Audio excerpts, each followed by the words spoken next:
Welcome to the discussion. I'm Ichida. I'm Raven. That's Mike. Oh. and I'm Fleetscut. Alright, so guys, I know this is a little late for us, so we've been out for a couple weeks, but Fan Expo was a couple weeks ago, so it's about time we get down and talk about it. Yes. Yeah, definitely. So yeah, I don't know. It was actually a pretty good experience. Usually in Fan Expos, I don't know about you guys. It's usually been kind of hit and miss in the past. Yeah. But because, you know, the focus isn't exactly on the anime side of things, which is what I'm really there for. But we got to deal with that a little this year, didn't we? The biggest change for Fan Expo this year for us was the fact that we were staff for the first year. Yeah.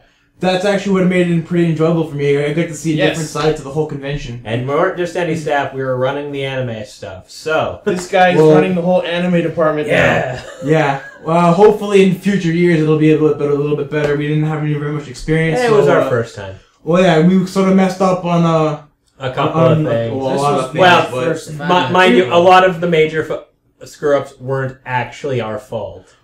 But there was just a lot of things that were supposed to happen that didn't. Yeah, I know. I still think, from what I know from the weekend, we managed to pull together and pull off pretty much what I'd call success. Now that I'm thinking about it, he wasn't there for most of the major issues, was he? No, he wasn't. I did hear about him, though. Okay. Well, how about let's start from the Friday then. Let's work away with the Thursday. Thursday. The 4-day con this time. So let's work away from the Thursday and head on up from there. I had to work that day. Yeah. Yeah. Well, we were working too. We were just at Fan Expo. Yeah. Alright, well, the Thursday actually was kind of the most troublesome because not only was it our first time, we didn't know jack shit. We had no idea what we were doing. We had no idea what our responsibilities were aside from the brief little description. Yeah, and every time I asked someone, they said, talk to your coordinator, which was you. Yep. No, we had plenty of trouble when we first got there before the con even started. Well, yeah, remember... We were running back and forth trying to figure out where our guests were staying and who was actually in town already and who wasn't. Yeah, because remember, we got there, we got our jerseys, you know, we got all our staff... Well, no, even the staff badges, remember? Yeah. We get there, we're signing in to get our things. The only one who had a staff badge was me. Yeah, it's like, oh, my name's Evan Ross, I'm here with the anime guys. I'm like, okay, here's your badge. But what about the rest of my team? Not in here. Crap. You guys aren't gonna have an anime event for the rest of the weekend. Goodbye. Yeah, no kidding. Nice. That was a little bit of an oversight. Not the only one all weekend, but there was a little bit of an oversight there. Yeah, but that got resolved pretty quickly. Yeah. James came up, the event coordinator, just came up the stairs, got everything dealt with, and got us in. Yeah. And then after that, we had the fortunate experience of trying to track down all our guests. Me first. Yeah. And you won't on that one. Because they have the information from when the flight comes in and stuff like that, and for what hotel they're staying in. But that's it. They don't tell you they don't even check up when they checked in. No, they really did. Well, technically we were supposed to do that. I know, but you know, in our case, we were supposed to be checking up on who got there when they got there, but technically, most of our guys were already there by the time the con started. Well, no, but remember, Victoria Taylor was supposed to be there on the Friday. Her flight was delayed or something. Yeah. Hers wasn't the only one. And you had... I had some fun with Chris Sabat Saturday morning. We'll get to that in a bit. Oh, yeah, we'll get to that later. All right. But I think, the first major hurdle was definitely trying to figure out who was staying where and where we had the call, and all the times we called the hotels and the person wasn't on their thing. I know, that happened a lot. I have some stories from the other days about that, but keeping track of these guests, man. Oh, you have no on the Thursday. Yeah. I had the pleasure of working with Brad Swale after I found him. Basically, I was supposed to call his hotel room and check up on him, and I did, and he answered, and he was there, and all that. It all went well at that point. And I was asking if he wanted me to walk over there, or if he wanted me to call a cab for him, and he's like, no, I've been to this con a couple times. I know my way around. I'll get there, and I'll meet you at the entrance. So, I'm standing at the entrance. There's about 20 minutes to his autograph signing. I'm like, okay, he's probably on his way. 10 minutes to his autograph signing, he's probably on his way. His autograph signing was starting. Oh, man. See, first thing, you should have called him earlier. No, it's not No, that. I got into contact with him, and I was talking to him. It wasn't that he was... It wasn't that there was anything wrong. It wasn't that it took him a while to get there. It's... He went in the wrong entrance. Yeah. Oh, right. It's For people who don't know. I'm standing... Yeah. For those who didn't know, there were two entrances to the convention center. There's the south building entrance, which is where the convention actually was. And then there's the north building entrance that's on around the city block. Well, it's actually like... It's kind of weird because you have the north building and then you have like train tracks and like the GO tracks and everything. And there's a little sky bridge over top. Which is basically, if you go into the north building, you got a half-an-hour detour by foot. And Brad Swale, every time he's been to the convention, has been in the north building. Yeah. So he went around to the wrong side of the building and went looking for everybody because there was nobody there. And so he found his own way to the autograph signing, leaving me standing there waiting for him at the south entrance. Yeah. And at some point I got wise to this idea, and I called Fleets here and asked him if he could go down there and double check whether or not Brad Swale was already down there signing. Yep. Which he was. Yeah. So I got down there and I got to hang out with Brad Swale for the rest of the evening, and that was pretty fun. He's a great guy. I actually had to, I think it was the Saturday. I think you had him Friday. I had him Saturday Friday. and Sunday. I had him Friday night. So I had him Friday 3 evening. days of the weekend. That was cool. That was it on Thursday, and we had to run. I had to run the enemy name that tune. It was supposed to be win, lose, or draw. Well, yeah. But we couldn't find a second whiteboard. The fact is, we were supposed to run anime win, lose, or draw, and for those who don't know what that is, anime win, lose, or draw is essentially Pictionary. Mm-hmm. We have a little box of anime titles, which is actually sitting off screen on the table over there. But and the contestants draw a piece of paper out there with an anime title on it and attempt to draw it for their teammates, who will then try and guess what the title is.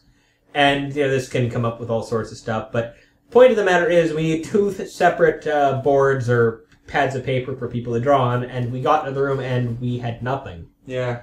And I know they knew it was win, lose, or draw, so I was kind of surprised that we didn't have Blame the union guys. Yeah. Well, we got a lot of other examples of. So what ended up happening is, after me running around the floor for a little while looking for whiteboards, which I found one, but that wasn't enough for a game. We had to steal one from next door. Yeah, we did. Yeah. And it didn't even belong to the convention either. The guy who was running that panel next door actually brought his own whiteboard. Oh, really? And I ended up borrowing it from him for an hour or so, even though we didn't use it. I ended up using it to keep track of points. Yeah. Yeah. No, we ended up running anime Name That Tune instead in that room, and some people weren't too happy about it, but others... You have to make deal with what you get. Yeah, you gotta make deal.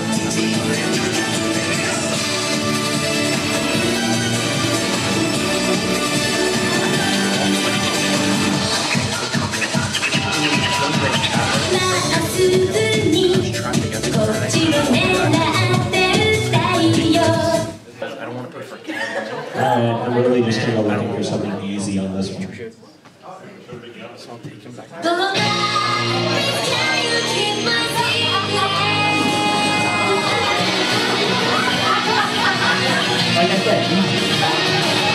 Hands are up there. Their hands are up there. Obviously not the people.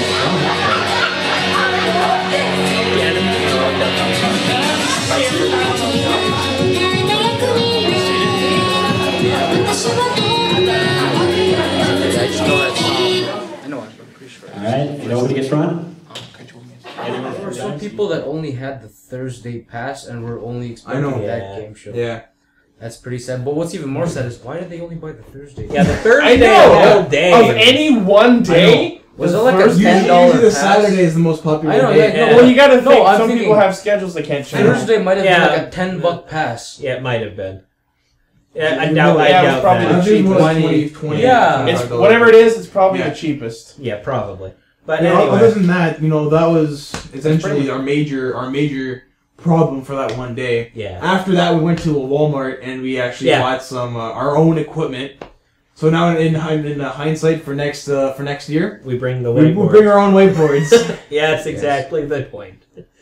No, we meant to film most of our game shows too, and we didn't end up getting to do that because we didn't have enough people. I think we got we got a bit of usable footage. Well, but we got enough that it's been playing this entire time I've been talking about it. But aside from that, but we had a little bit of equipment failure. So it's also, first time mistakes. Lots of new equipment we brought to the convention because we learned from Con Bravo that our equipment wasn't quite up to snuff, so we bought a bunch of new equipment because we got paid for this. Yeah.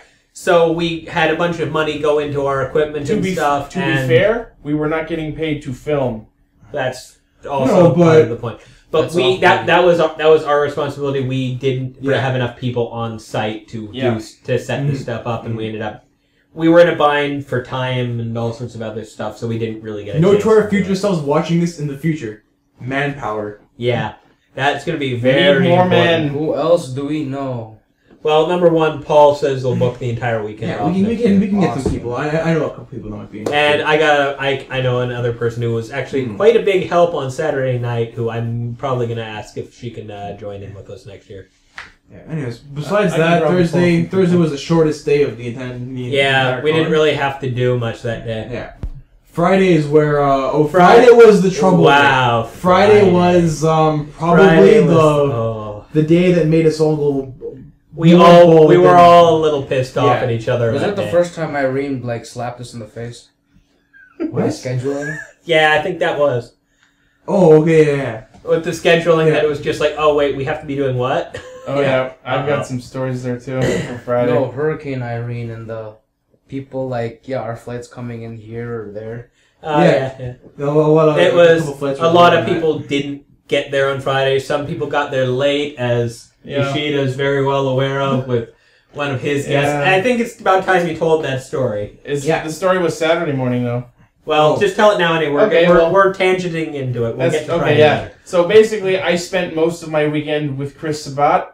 I guess top roles Vegeta Piccolo, most of the Frieza saga. Yeah. So my job was to bring him to a bunch of his events on Saturday. So Saturday morning, probably around 10 o'clock or so, I started calling hotels to find him. And part of the reason I couldn't find him was the first couple times I called, I was misspelling his last name because I thought there were two B's. But then once I got that right, I called the first hotel and they're like, yeah, he's not in yet. And then when I was checking with Raven, I eventually found out that his flight was delayed too. So he was supposed to arrive, his flight was arriving just under 2 hours before his first event was supposed to start. So I pretty much spent the morning waiting for him to show up, and I'm like, "Do you need a ride here?" And he's like, "Nope, I'll just meet you right at the entrance." And unlike Raven and Brad, he actually did show up at the right entrance. So I'm like, "Okay, you're here, awesome." We get down there just in time, and I set up him with his autograph. And there's the other problem with what happened there. His hotel. Right. Because he had changed his flight. He had also tried to change his hotel arrangements, but due to a mix-up, his hotel arrangements ended up being canceled instead of changed. Wow. So after his event, he spent the rest of the day trying to figure out where he was sleeping that night. Wow. I never got the whole story. Which made it quite interesting trying to track him down for the rest of the weekend because we had no clue where the heck he was. Well, yeah, I passed him off to Kevin after the autographs because he had a Q&A after that. Which I had to deal with Kevin because Kevin had no idea how to find him for the next couple times he was helping. Lovely. This is why I now have Chris Sabat's phone number. Yeah, me too. Me too. But yeah, I never got the full story regarding the hotel, but according to him, I spoke to him the next day, he got it all sorted out, so we were good to go. Nice. Awesome. So yeah, the rest of Friday. Man, Friday I think our major issue with Friday was once again manpower. It was, yeah. It's like we didn't have enough people to handle all of the things we were doing, and then there was that. Well, because then Mike, of course, was stuck. Pro tip: know what the person you're picking up looks like. Yeah, because that happened. Right. I was there in the lobby. Beard was there in the lobby. We were there for 15 minutes over the time that we were supposed to meet up. I was actually taking care of Beard Friday morning. Yeah, or rather, what I did is whenever I went to pick up the guests, I googled what they looked like. Well, this is you with your iPhone because I don't have 3G. No, but you know what? on that note, I had the same sort of thing. Like, I had to go find Vic Mignogna on Friday. How did you not know what he? I already knew what he looked like, but the point Everyone point knows was, what he looks I was like. I was waiting by one elevator because I thought that was the only one. It wasn't. He snuck up behind me. Wow. He actually found me. Nice. It was I wasn't looking. He found behind me. Evan. Wait, but how did he know what you look like? He did, and I had the Fan Expo jersey on, Oh, okay. so he just kind of assumed. Yes. Okay. I was like, Evan? I'm You like, turned around and said, "Oh my God, Billy from Power Rangers." okay, so he did kind of have that look going. Yeah. But, you know. And I kind of had to pass him off to you later that day, too. I don't know, Billy from Power Rangers. I've never seen him with a strip club shirt on. He looked like he was going to go to a strip club, and Because the pants too, like they were like straps everywhere. But yeah, my first duty of the day was for Friday was Klinkenbeard, picking her up and taking her to her autographs. A little story of my own for Friday because I was leaving work at like 12:30. I was supposed to leave at 11:30, so I was booking it down the street. So I was in such a rush, I ended up damaging my car, and I was still freaking 10 minutes late. That sucks. To meet friggin' Mike at the autographs. Yeah. Nah, but yeah, on Friday, I passed Vic off to Mike here towards the end of his autograph session because I had to book it for the game shows. Yeah. Which wasn't a good thing because Mike was our audio setup for the game show. Both me and Mike are the ones who knew how to work the audio equipment for the rooms. And neither of them were there. Mike was doing, I think, with Vic, right? Yeah. And I think I had Caitlin Glass. Because I had to give Vic to somebody, and Mike was the only one available, so I had to book. I booked it to the game showrooms, tried to set up myself as best as possible, and you saw the audio setup for that one. Dude, I swear to God, I was so pissed at you guys because you left half of our equipment in that room. I know. Most of it mine. I know. I'm well and aware. you left Vic with me. Yeah, that was a mistake. And then you lost. And him. then I turned around and he was gone. I was running around, trying to find my stuff, manage the guests I had to do. I get a phone call from Mike. A Fleets. Yeah, well, what's up? I'm kind of busy right now. I lost Vic. I think the ironic part of that is he was leading Vic to the exit. Yeah. So who cares? No, here's the thing. I heard later on from some chick who ran the autograph place. She's like, "Yeah, the thing about Vic, you have to grab him by the arm to drag him places." Yeah, because he will run off places. I had that experience. If he wasn't rushing to get to his autographs when I was with him at first, he would have just walked off with fans somewhere. It was like hostages and Well, we were warned about that too, though. But we were totally warned by that. It's like at the meeting. What were the words they used to describe him? Nothing we can repeat on camera. Yeah. But that's the guy who runs the autograph booth. He didn't like anybody. Oh no, he. But the funny thing is, he was friends with them all in the first place. I know. Or it so was weird. It would seem. No, because every time we were with the guests, he'd walk over and start doing handshake. He'd insult them, and I'm just like, what, can you say that to them? And then the guests would insult him back, and they'd hug or something. I'm like, they're friends. They're friends. It's okay. Oh yeah. Exactly. Or maybe that's just a facade they put up. Well, you never know. But yeah, I honestly, after Thursday, I stopped trying to ask any questions from him because I just get no answer whatsoever. Yeah. I'd get an insult back, and I just kind of stopped trying. Yeah. So we just ended up. Well, actually, for a lot of my guests that I was dealing with, I was just handling their autograph session and organizing everything myself. Yeah, same. I was I think you had I think you and Mike were there with the Klinkenbeard and Caitlin Glass autograph immediately after. Yeah. Yeah, I was there when I had Vic. Mm-hmm. It's so the one immediately after Vic. Mm-hmm. And how I had the lineup all ready to go and organized for you. Yep. Yeah. Because it was one of those things where I've got Vic and I'm handling his lineup, but at the same time, the Caitlin Glass and Colleen Klinkenbeard lineup is showing up, and they're just grouping up around us, and I'm just like, I'm going to lead you guys over here, and we're going to do this. That's what the people working in the autograph section, they should have done in the first place. Yeah, that's what the autograph people were supposed to be doing, but as we noticed very quickly, there was one actual staff member in the autograph session. The rest were all volunteers. Yep. Only that Well, Some of them were chatty. No, And some of them were fans of the other people who were. I actually, there was this one guy. He actually looked a lot like Paul. Yeah. And he was just like You talking about the tall guy? He was the most disruptive volunteer. He was like, just not helping at all. And then later on, a couple of I think it's like a Saturday or something. One of the guys walks. So one of the actual guys working there, he walked up and was like, "Yeah, this guy. If he gives you any problems, just tell me." I'm like, "Okay, okay." Don't worry, I'm pretty sure I can keep him under control. Yeah, no kidding. There was times when the VAs wanted to like overstay. Like well, that happened a lot. That happened. Okay, Brad Swale. His always event started at I think it was like 6 o'clock. Yeah, or but something. you know what? The thing with Brad Swale going overtime, they knew beforehand that he was going to do it, so they scheduled him to last in the day. Well, because I think his event started at like 6 o'clock or something. So I'm there. Usually the events go for like an hour or something. But like I was looking at the schedule, he was the last one, so I'm like, I'm let him do whatever the hell he wants. That happened with Ron and Taylor on Sunday. But 8 o'clock rolls around, and you hear like over the PA system, the dealer's room is closing in 15 minutes. Like, oh crap, Brad, you got 15 minutes left, you gotta get through it. He looks at the lineup. There's like literally like 100 people on the line. He looks at me. He goes, "Let's do this."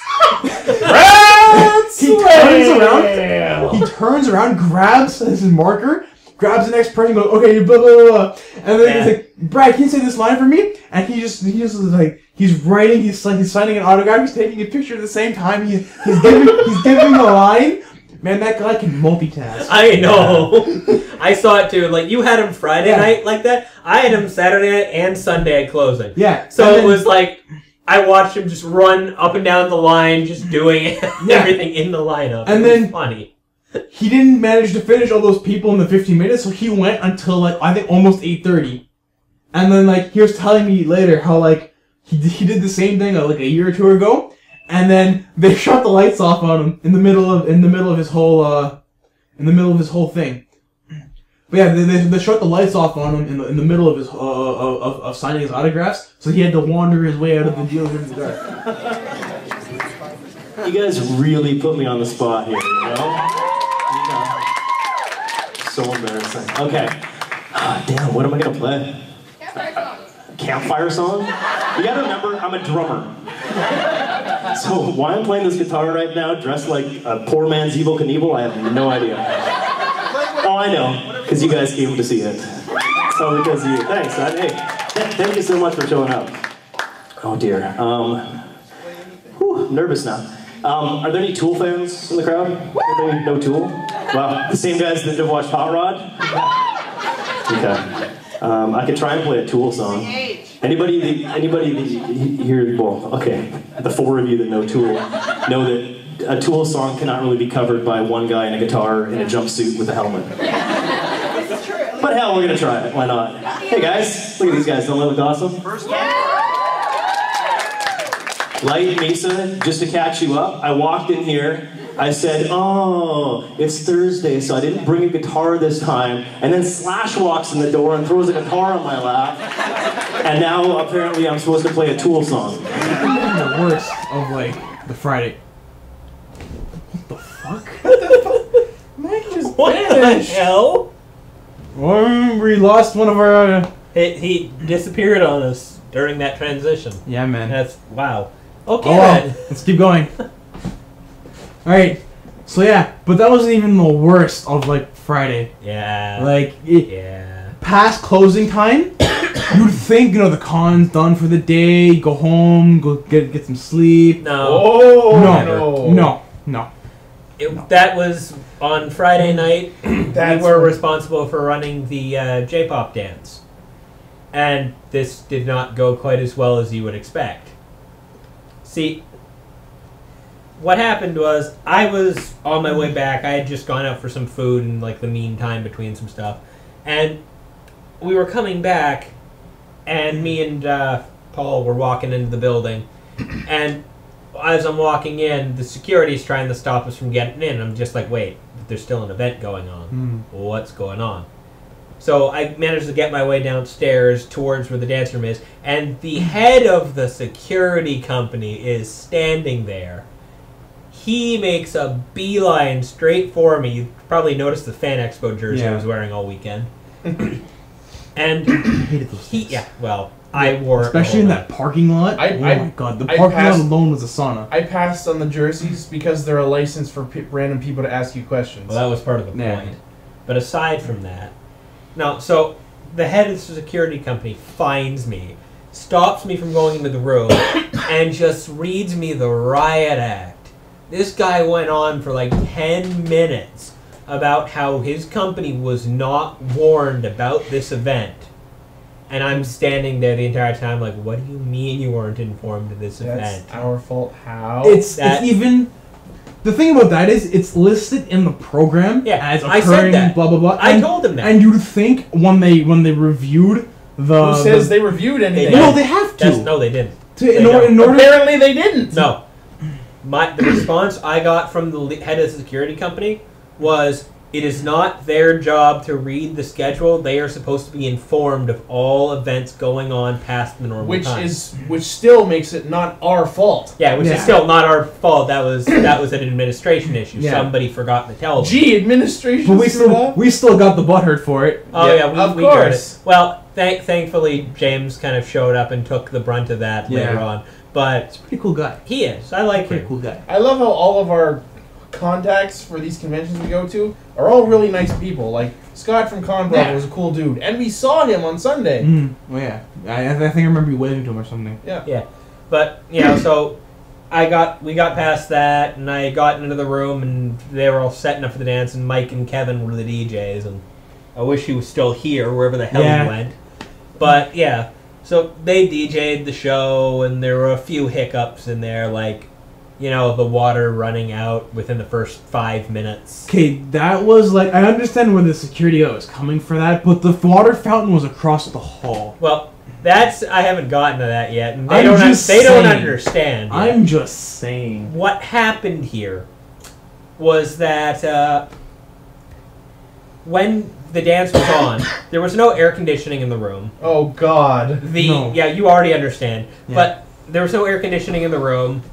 And we had one security guy left over on staff to help us out. Because it was because he was the last one on shift. Yeah. He shifted into like 11 or something. Exactly. So they stuck him with the job. And he wasn't so happy with it. No. Like, he was expecting there to be nobody in the building. He was expecting an easy street, and then he got this. Yeah. And so he's not too happy with us at all. Bitch. He was there till 11 anyway. I know. But... difference. Massive crowd of ravers versus empty building. Let me put it this way: this is a J-pop dance. This is the anime crowds here, which means it's sugared up 15 and 16-year-olds. Like, another reason I'm glad I was not there, guys. I'm pretty sure a lot of you have been to like anime events and like Anime North and stuff like that. You know how rambunctious these people can be, and how much like trouble they can get in, and like not even like. Actually, surprisingly enough, there wasn't too much trouble. But I'm just saying, like, you can understand why this guy. Yeah, there wasn't that much trouble inside the room. Oh dear. The thing was actually the trouble wasn't any of our attendees. The trouble was the security guy. Yeah. So here we have, once again, there's no air conditioning in this room. The water that was in the room ran out within 5 minutes. I ended up propping the doors open to try and get some airflow in there. And so every time somebody started to overheat, they'd walk out of the room into the air-conditioned hallway looking for a water fountain. And then we'd point them over to the water fountain. We'd point them over there because there was one by the bathroom just a little down the hall. Literally the hall was like maybe the size of the room 40 feet across was the hall. Right on the other side of the hall was a water fountain. There was a bathroom with a water fountain in front of it, so we direct them over there. But every time somebody left the building, the security guy would stop them and tell them that if they left the room, they had to leave the building. And so I am having a bird on this guy. Like, I had to stand outside with the security guy for the entire dance. Just to make sure he wasn't kicking people out for no reason. Well, for me, MLG was going on at the same time, so I was already sitting outside. You were sitting outside with your headphones on your iPhone watching StarCraft matches. And then the entire time looking up, I'm like, damn, I feel sorry for this guy. I really feel sorry for this guy. Who, Raven or the security guard? This guy can handle it. He can handle it. The security guy, right? he was like bloodshot eyes and like a pissed off face. Yeah. No, but I had to deal with that guy for the entirety of the dance, just going, you can't tell these people they have to leave. They are getting dehydrated and overheated in that room. Yeah. You have to let them go for water. Like if they start loitering around outside, then sure, that's the apartment. But if they're just going for water, they can. Do not stop them. But now, the last thing we want people to do in that room is start collapsing from dehydration. But now, another thing you gotta consider is that this is a pretty stressful day for us too. Yeah. And so like, our stress levels are building. The security guard stress levels are building. Like, it wasn't a pretty confrontation. Surprisingly, no one killed each other. Yeah. Somehow.